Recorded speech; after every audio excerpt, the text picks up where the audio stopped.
Hi, we're continuing Poems from Home today. Today I'm going to go back to my most recent book, All Seats 50 Cent, and I'm going to read a poem called Wish Books.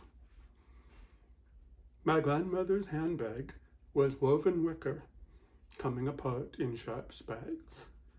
Wadded up, dusty facial tissues assembled at the bottom.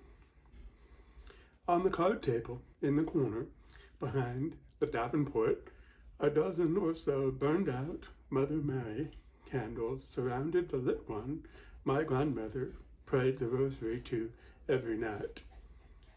Lord knows why she kept her handbag too on this sacred altar. The candles wobbled and clinked and almost fell over whenever she grabbed the sharply unravelling purse, even for a trip to the tomato cages, where she sometimes found lumps of bunny fur that she called cotton candy from God, and put in her purse with the tissues. Under the card table, Sears and J.C. Penney Christmas catalogs leaned in stacks of years and years. Loyally Catholic adults, guilted from luxuries, passed weekend visits by my grandmother in old-fashioned bright conversations about taxes and insurance.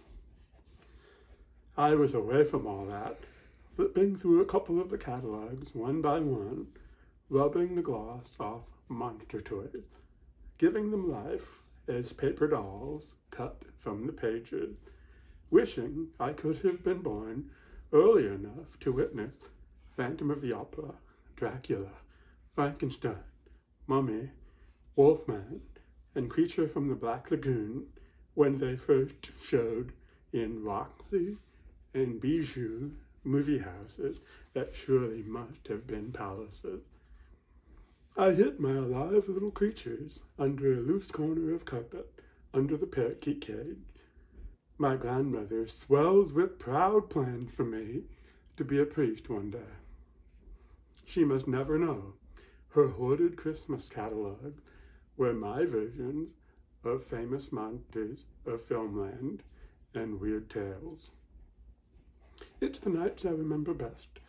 My grandmother's living room floor, the card table behind the Davenport, sleeping bag next to it. Those weekends back then, I fell asleep asking why I couldn't have a family that preferred haunted houses to churches. These days, I'm old enough to understand that if I'd been alive for the first run of Frankenstein, I'd be dead by now. Even so, the shadows off the one-lit Mother Mary candle were monsters lumbering on the wall, arms outstretched. The shadow of my grandmother's purse was their castle. The salmon poet I want to recommend for you today is John Fitzgerald. His most recent book is Famous Bedtime Stories. Check it out, salmonpoetry.com, and I'll see you tomorrow.